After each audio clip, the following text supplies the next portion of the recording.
Hi, this is Tawny with the Kinsman Free Public Library, and I thought I would share a couple more virtual tours with you guys.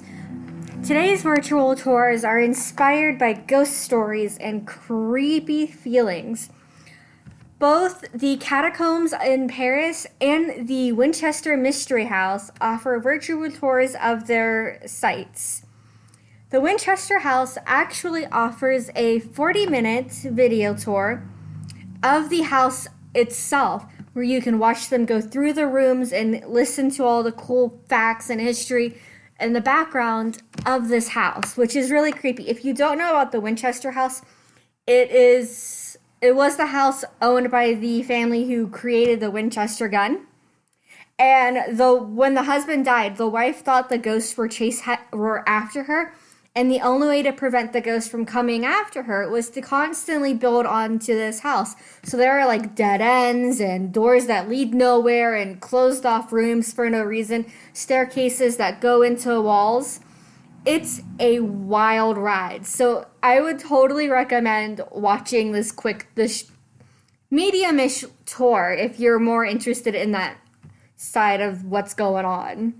And then the Catacombs of Paris are basically when the cemeteries and graveyards in Paris started to overflow, they started moving the bones to the underneath the city in the catacombs that the Romans had left behind.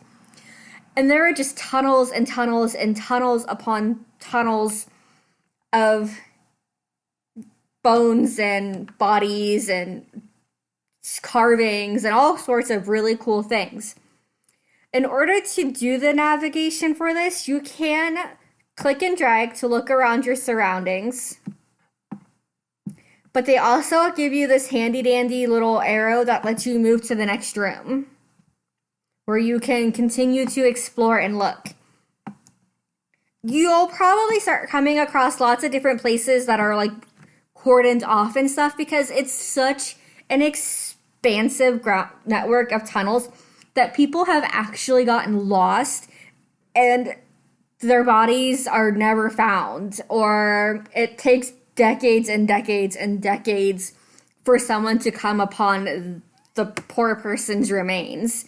So taking a virtual tour infinitely safer than trying to navigate the catacombs yourself. There's a lot of history behind these two, so if you're into this, I would look it up for sure because it is really interesting. Actually, I think Caitlin Dowdy did a whole video on the catacombs. So if you're interested, I will also link that video so you guys can watch her explain the catacombs. I'm pretty sure she did one on the catacombs. I will look it up and I will definitely add it if that is the case. And the links to these two tours will also be in our description. So let us know if you go on one. Let me know if you would ever want to explore these places in real life, or if the idea of exploring an underground graveyard is just too much for you, or a house built to keep away ghosts is just a little too creepy. Thanks for listening.